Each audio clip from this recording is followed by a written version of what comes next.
今日我哋再次歡迎韓總主教同我哋大家分享信仰。阿明有啲問題想問韓總主教，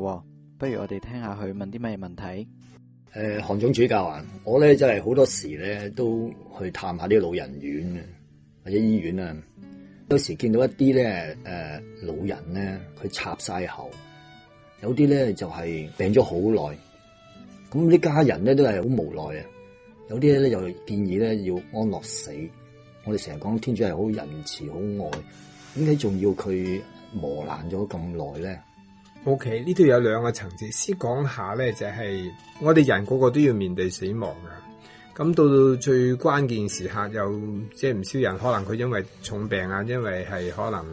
意外啊吓，咁佢需要好似你所話齋，即係插好多喉，有好多即係醫學上高、醫療上高嘅啲干預去維持佢嘅生命啊。咁咧，我哋首先問咧，照嗰個醫學醫療嘅能力，譬如佢覺得話，基本上佢係翻唔到轉頭嘅。而家插喉啊、插管啊，或者俾藥啊，只係延長佢嘅啫，延長佢一個不能回轉翻嚟嘅健康啊。可能對家人啊負擔又大啦，就對對嗰個病者咧又冇咁好啦吓。當然間咧，對呢啲病者咧，教會時時都有一個善意，我哋要預備佢吓。咁樣家人同意嘅時候咧，可唔可以為呢個人拎走嗰啲所謂喉啊管啊咁樣？咁教會都話係可以噶，即係喺一個即係相當嚴重嘅環境裏面，明知道佢翻唔到轉頭。不過呢個唔係等於中斷佢嘅生命，而係話我哋唔繼續咧去支持佢，因為基本上咧佢已經到一個咁瀕臨嘅地步，佢自然間就會走噶啦。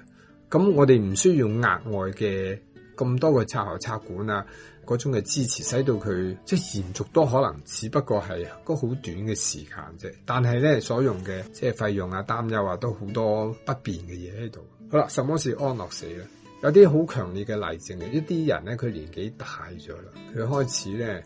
唔接受自己一個咁樣嘅年紀裏邊可以忘記嘢，係咩？於是咧佢就決定咧採取一個行動咧。係使到自己致命嘅，使到自己死亡。譬如佢飲一啲嘢嘅嘢啦，譬如佢唔知做一啲嘅注射啦吓，咁佢就好似好舒服咁樣，迷迷糊糊咁樣就咁樣咧。呢一個咁樣嘅行動咧，係終止佢生命，同剛才嘅例子係完全唔同嘅。咁樣教會就絕不同意啦，因為生命咧係源於神嘅，神幾時召叫佢翻去咧？要讓神咧去照叫佢，人咧唔可以喺中途裏邊咧就話，包括自己對自己嘅生命都係嘅，絕對唔贊成，因為覺得生命個尊嚴係咁高貴咧，係人冇權去中斷佢。即係呢個會唔會係即係相等，就係同自殺啊、墮胎啊係啊，完全一樣嘅意思嚟嘅。即係人嘅生命嚟到呢個世上咧，冇人係有權咧係終止佢嘅。如果佢終止咗佢咧，就好大罪噶喎，係咪啊？教會講罪嘅時候咧，又分罪，嗰件事本身嚴唔嚴重啊？嗰件事係非常嚴重嘅。好啦，關於罪責咧，又另外一個問題嘅，就係因為犯罪者佢當時嘅個別嘅人嘅生命條件係點樣咧，我哋唔知噶嘛。譬如咧，我都認識有啲人咧係一種好極度嘅，佢係有呢個憂鬱症吓。咁憂鬱症係好奇怪嘅，即係如果有人喺佢旁邊，可能咧過3分鐘、2分鐘，一過咗咧佢就唔使咁慘。但有時佢過唔到2-3分鐘咧，佢見到個窗口真係打開咗天台就跳落去。好啦，我哋話中斷生命本身是一件大事，但係呢個人咁樣跳落去，因為佢係一種好低潮，同埋真係有一個憂鬱症，佢係一個病態嚟嘅，即係佢自己唔係完全咧係善用自己嘅理智同埋意志咁樣去做咧。